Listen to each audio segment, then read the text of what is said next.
Spring is the season where we officially let go of those slow winter days and dive headfirst into tending to all the new life on this homestead. If I'm honest, I always come into spring with a little bit of dread because I know it's going to be crazy. But then when I'm in the middle of it all, I realize why I'm so drawn to this lifestyle. The connection that I feel to the land at this time of the year is addicting. I love getting up early to water my seedlings before the sun rises too high in the sky. I really love the baby animals. I love looking out the window and just being hit with how green the grass is after such a bleak winter. And in a few weeks the craziness will die down a bit, but for now we're in over our heads and we're loving it. In the spring, most mornings I come outside pretty early to water my garden. I really like to get things watered before the sun is high in the sky. If you water while the sun is high in the sky, it can burn your plants, and I really don't like to do that. I don't have a ton of watering to do this morning because it did rain last night. This bed up here often doesn't get quite as wet as it needs to when it rains, just simply because the house kind of shields it. So I'm just gonna water this a little bit. This is also the time when I pull some weeds and things like that. I don't do very well in the heat of the summer, and so I like to do most of my gardening in the mornings. Homeschool is done for the year, and so I can focus on the gardens and doing things outside rather than having to be inside every morning for homeschool. Spring is the time of year where I have to say no to a lot of things. I don't mind it. I'm kind of a homebody. And it's just kind of what I expect in the spring, is just to say no to a lot of things, stay home, stay on top of everything. There always comes this, like, we call it the garden honeymoon. We call it the garden honeymoon when, like, the garden, everything's planted and the weeds haven't had time to come up yet. So there's kind of this sweet spot where the seeds and the plants are established, but things aren't just crazy weedy. There's no harvesting. And so that's the time of year then when I catch my breath a little bit before harvest season. I don't have very many weeding projects yet, but the asparagus patch definitely needs a good solid weeding. And for projects like this, like, they can look kind of overwhelming to me just with kids and everything. So what I'll do is I'll just say, okay, I'm going to do 2 of these short rows every day, and then by the end of the week, I'll be done. So this bed here will take me 1 to about 3 days, and then it's done.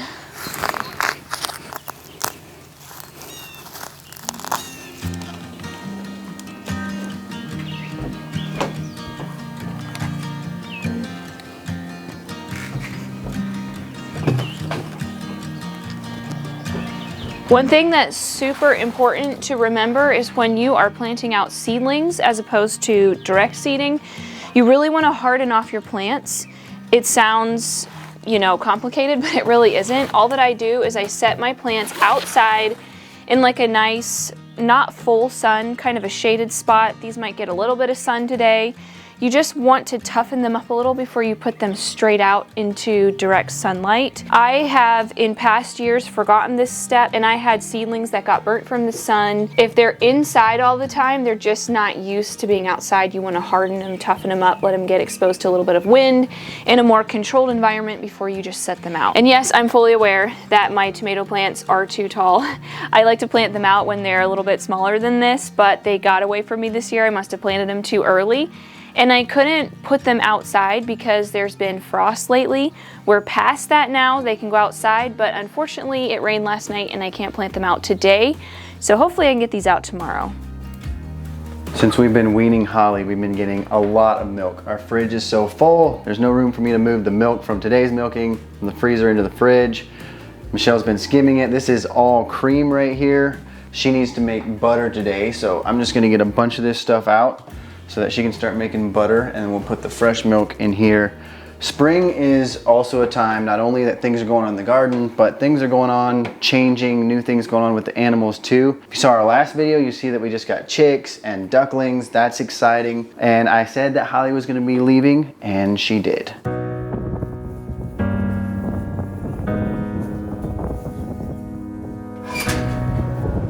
Go in there, Holly, come on.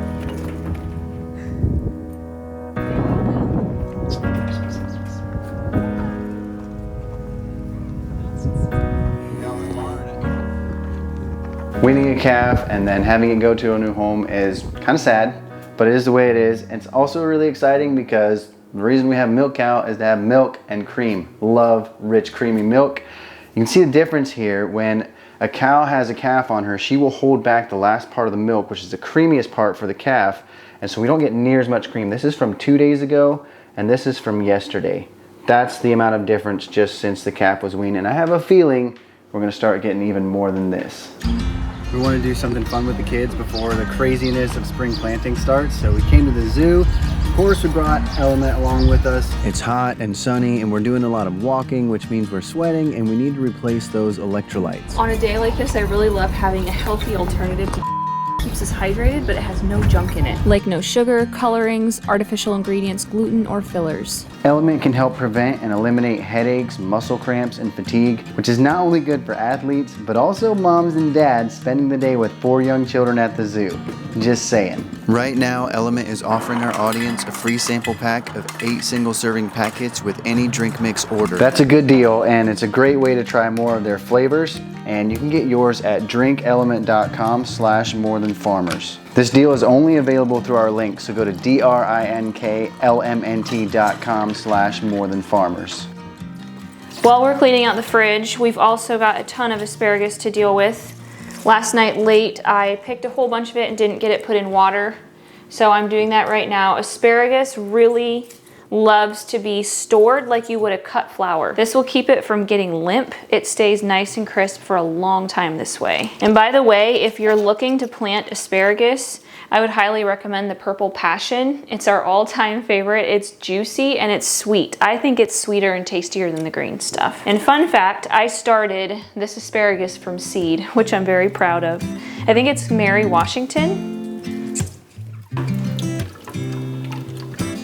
I already had a bunch of cream skimmed from this previous week, so I'm going to start by churning that in the blender while I skim all the rest of these gallons. When you're making butter, be sure to not fill your blender all the way full. The cream will expand. Think like whipped cream.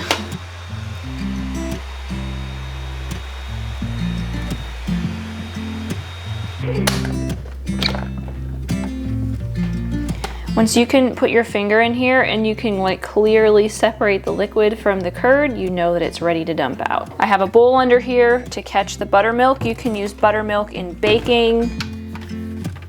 I'm not actually gonna make all of this cream into butter. I'm actually gonna save some to make a big batch of ice cream for supper tonight. Something else that I do when I'm skimming cream is once I get down to where the skim milk starts, often it's really hard to get all of the cream without getting some skim milk in it. Butter does not churn as well if it has a bunch of skim milk in it, and so that last layer of cream I like to just scoop into a separate jar, and then it's kind of like half and half that we use for coffee and tea and things like that. This past year, I did not buy any butter at all at the grocery store, which I'm very proud of. The only time I bought butter was I was making a cake for some guests and I wanted a white buttercream, and our butter was too yellow to make a white buttercream. And so I bought a few sticks of organic butter just for that. But other than that, I have not bought any butter this year. And I'm hoping to do that again this next year. Don't know exactly how many pounds this is. I just know that it is a lot. This is the part of butter making that takes the most time, but it can also be somewhat therapeutic, I guess. I have found that the key to making butter last really long is number one, to use milk that's not too old, because the cream is the first thing on the milk that's gonna go bad. So you don't wanna be using like really old cream. I would say not more than like 2 or 3 days old. The other thing is to use enough salt. And the other thing is to knead all the buttermilk out and to wash your butter properly. I put on really cold tap water. I let the water run for a while, and then I just go ahead and knead this butter underneath the water for quite a bit of time. I freeze the butter in chunks about this size. We eat through this in like a day or two, and so the butter doesn't really have a chance to go bad. If you wash your hands with really hot water first and then really cold water, the butter will not stick to your hands. You can see my hands are completely free of any kind of sticking. You can see after all this time of kneading, there is still some cloudy water coming out. I like to knead until that runs clear. I don't have any kind of fancy butter mold or anything. I just put it into a kind of a log like this and freeze it in wax paper in a Ziploc freezer bag. I also always dry my butter after I'm done, just a gentle pat dry. Water carries bacteria, so you don't want that on your butter. And then I do this times like, I don't know, 10 to 15 on this batch.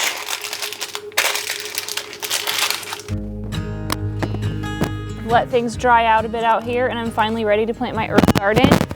I've been looking forward to this for so long. The soil here is super beautiful. It's just like falls through my fingers. This has our compost and then also just some topsoil that we bought. I haven't really planned out exactly how I want to plant this. I'm just going to kind of pop things in.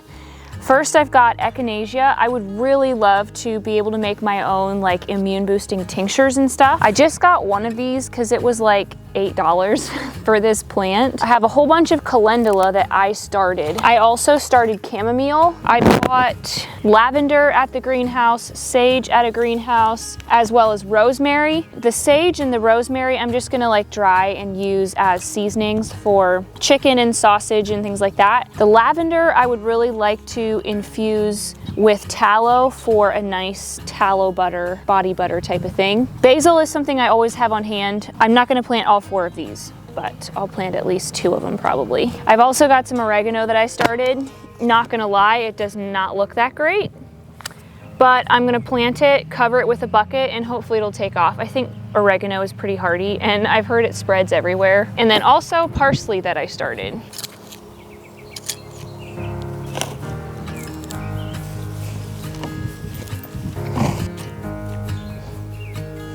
So first of all, I am not a doctor. Don't pretend to be a doctor. I geek out over herb books. I love to see the different properties that herbs have. I just think they're super cool. I've thought this for years. I am planting this calendula because I'm really hoping to make some lotions this year. Before I had kids, I dabbled with making lotions and salves, but then once I started homeschooling and having babies, I just really quit doing that, and I'm hoping to start that up again now that my kids are older.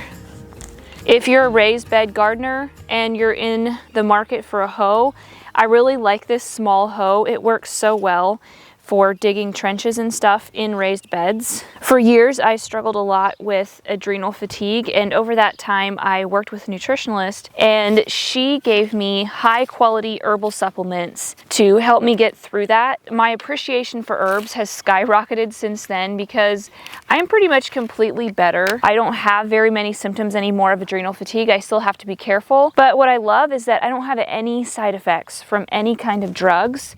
And it just really increased my faith in herbs. I think sometimes people think of herbs as like a last-ditch effort, but I personally think that they should be the first thing we look to when we want to heal from something. Obviously, find someone who knows what they're doing, who can like teach you how to use them. But I just think they're such a great thing to have on the homestead. I totally can't wait to see how this is gonna look after all of these are big and bushy. I have like visions of herbs like falling over the sides and things. One thing that I always do when I'm planting, this is my #1 tip for planting seedlings out and also seeds, is always water everything in really good. It helps the dirt to settle around the plants. Even if it's forecasted to rain the same day, I will still water in my seedlings, water in my seeds. I really just like to cover really like fragile seedlings with a bucket and let them get really good and established before they're just out in the elements. If you don't have buckets like this to cover your starts, you can also use vinegar jugs and just like take the top off. Make sure they're clear. You don't want an opaque container to put over top or it won't let any sunlight in, and you also want to make sure it's ventilated on top. I just took an impact and drilled holes in the tops of these. Maddie is out on pasture already, and these chickens should be out there too. It's kind of one of those things that it's not quite as high priority as getting the garden planted. We really need to get that done first, but I'm hoping to get these out on pasture by next week. Those eggs get so nice and orange and rich when they're out on pasture, and I can't wait for that.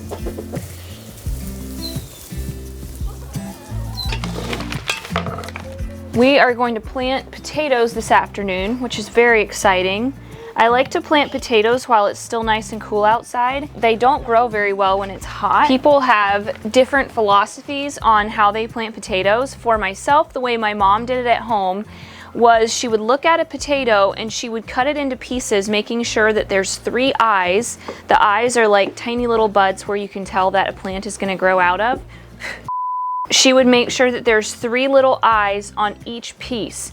So if the potatoes are really small like this, I kind of tend to not cut them. But this size of potato, I would definitely cut, probably in half, just making sure that there's at least 3 eyes on each half. Someone told me once that even on large potatoes, if you plant the whole thing, it will give you like tons more potatoes.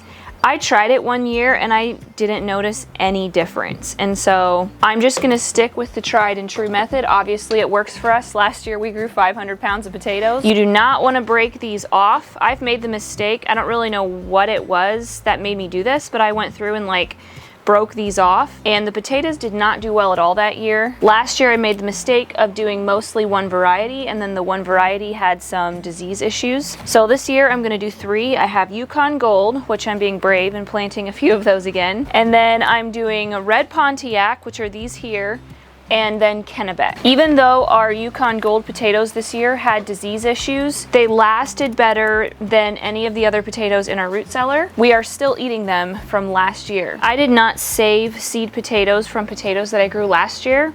This is another thing that my mom taught me. I'm sure there's differing opinions on this, but she said if you just get disease-free certified potatoes every year, you'll have far less issues with fungus and just disease problems in general. So I've just stuck to that all of my life, and last year was the very first year that I ever had any issues with disease. So we got a soil test done and we sent it into Berlin Seeds for them to tell us what to do, and our soil actually looks pretty good. We need a little bit of sulfur, that's what this stuff is here, and then we need a decent amount of gypsum. That's pretty much it.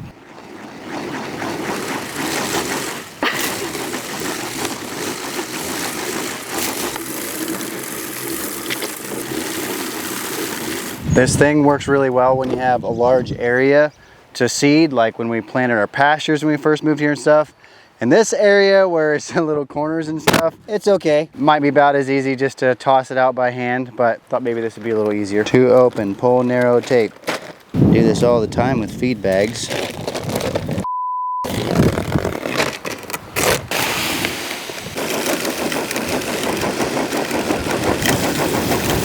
We're just gonna rake it in a little bit before we plant in here. Really, this should have been done probably a couple weeks ago, and then it got tilled in and rained in and everything like that, but we forgot, didn't get it done. That might have been better, but this shouldn't hurt anything, so we're just gonna get it done now. For planting potatoes, we need to put a pretty decent trench into the ground, and this wheel hoe here with this chisel or whatever on it works really well for that. Good story behind this wheel hoe. My mom passed away about 6 years ago from cancer, and a few years before that was when we kind of first got into homesteading, and she found this wheel hoe at a garage sale and got it for me, and now I think of her every time that I use it.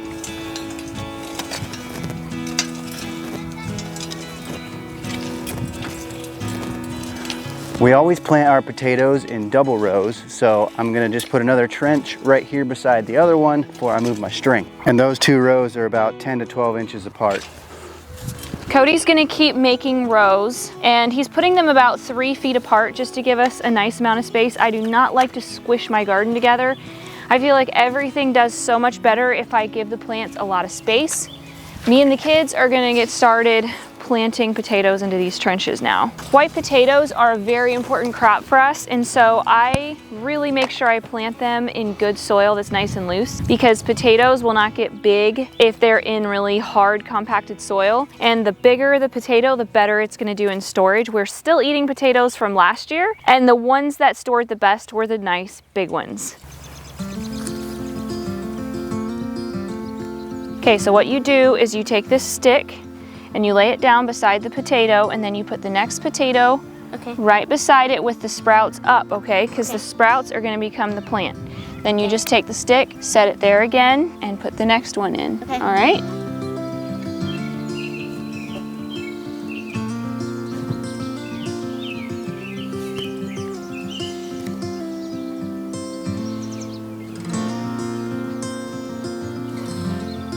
We do not plant our potatoes very deep at first.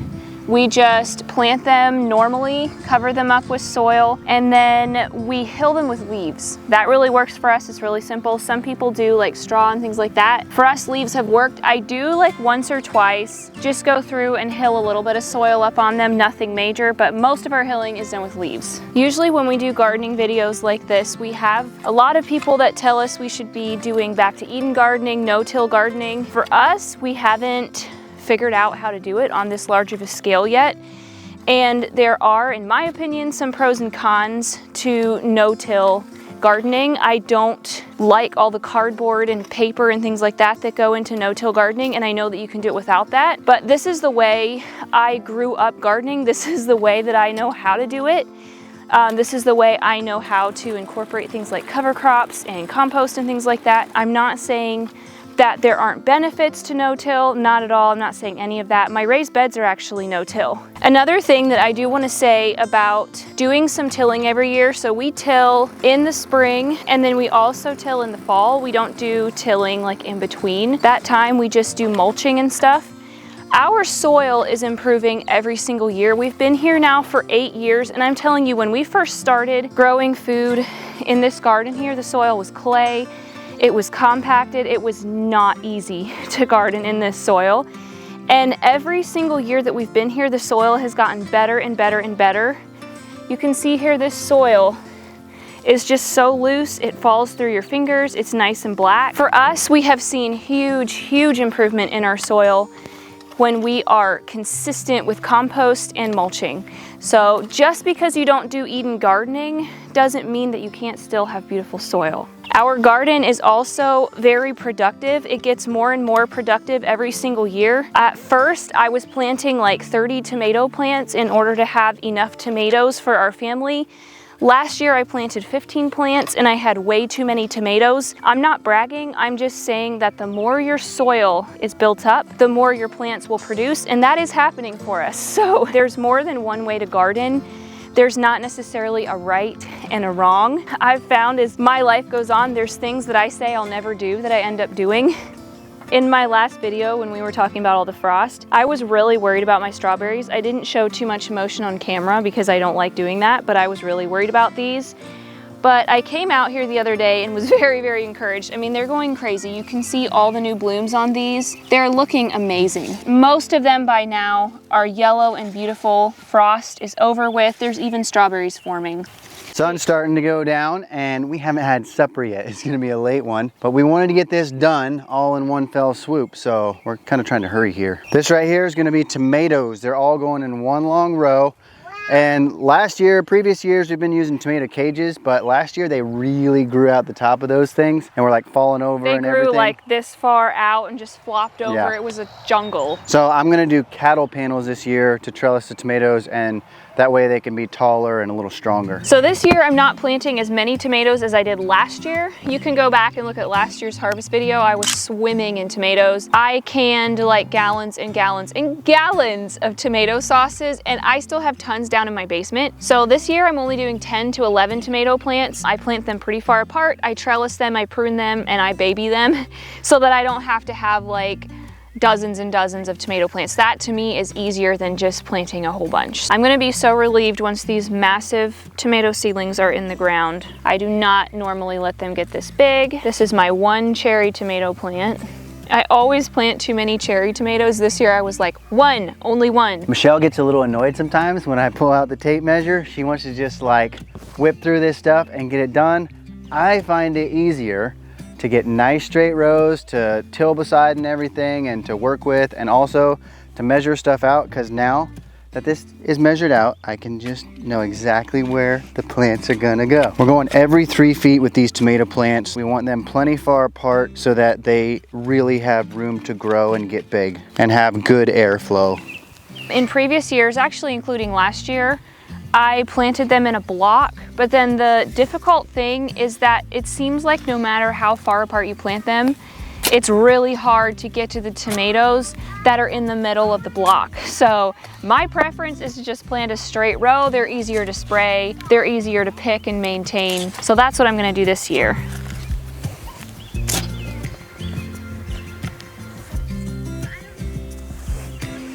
I'm trying to plant these like perfectly centered on the string for Cody.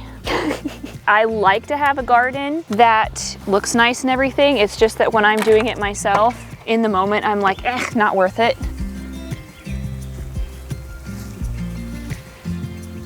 Now that my tomatoes are planted, it actually feels real, like spring is actually here to stay.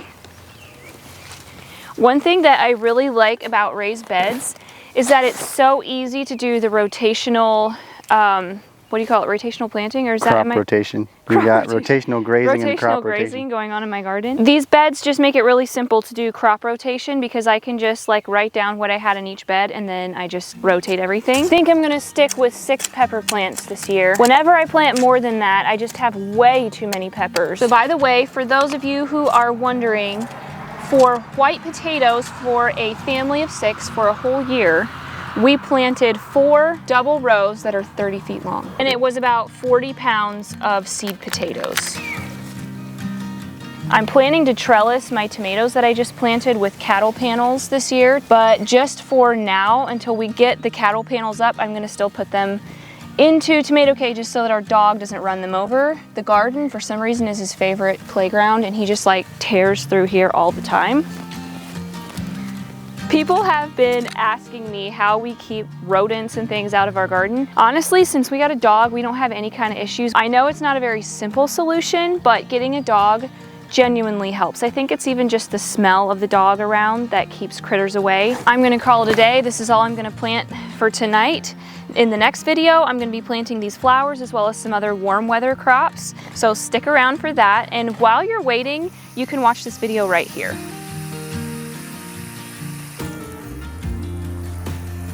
Impact puts in screws. Whatever. A drill. That's just too long. Hey, that's my coffee. Sorry.